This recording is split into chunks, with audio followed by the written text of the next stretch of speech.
car coming," he said in a whisper. They ducked behind some bushes as a vehicle turned the corner and came down the street, headlights sweeping along, illuminating everything.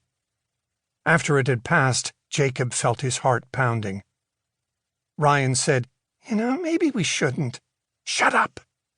He emerged from behind the bushes. There was more light in the street than he would have liked, cast not only by street lamps, but also by the Christmas decorations, illuminated Santas, reindeers, and creche displays on the front lawns. At least Bascom's place was a little darker. Now they approached very slowly, keeping to the shadows of the parked cars along the street. Bascom's car, a green '71 Plymouth Fury that he waxed every Sunday, sat in the driveway, pulled up as far as possible. As Jacob moved along, he could see the faint figure of the old man sitting in a wing chair, looking at a giant screen TV. "Hold up, he's right there. Pull your hat down. Put your hood up, and the scarf." They adjusted their outerwear until they were well covered, and waited in the darkness between the car and a large bush. The seconds ticked past. "I'm cold," Ryan complained. "Shut up!" Still, they waited. Jacob didn't want to do it while the old man was sitting in the chair. All he had to do was stand up and turn, and he'd see them.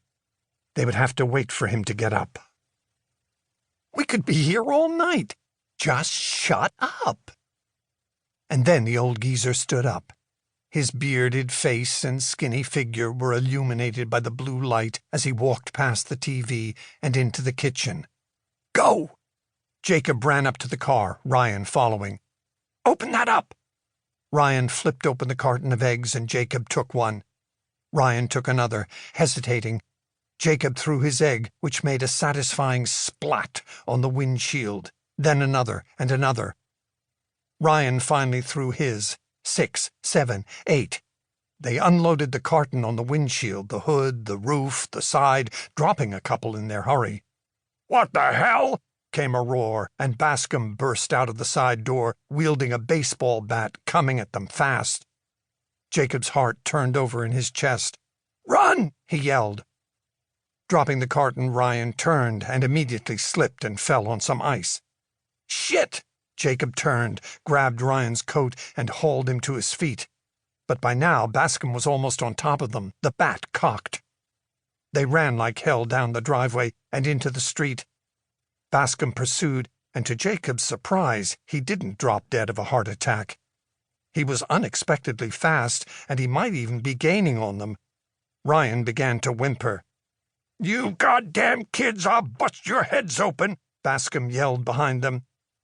Jacob flew around the corner onto Hillside past a couple of shuttered stores and a baseball diamond, Ryan following. Still the old bastard chased, screeching with that baseball bat held high. But it seemed he was finally getting winded, dropping back a little. They turned onto another street. Up ahead, Jacob could see the old shuttered automart surrounded by a chain-link fence where they were going to build apartments next spring. A while back, some kids had cut an opening in the fence. He dove for the opening, then crawled through, Ryan still following. Now Bascom was really falling behind, still screeching threats. Behind the automart was an industrial area with some dilapidated buildings. Jacob spied a nearby garage with a peeling wooden door and a broken window beside it. Bascom was now out of sight. Maybe he gave up at the fence, but Jacob had a feeling the old fart was still following. They had to find a place to hide. He tried the garage door, locked. Gingerly, he stuck his arm through the broken window, felt for the knob, turned it from the inside, and the door creaked open. He went in, Ryan following, and carefully and quietly he shut the door and turned the bolt.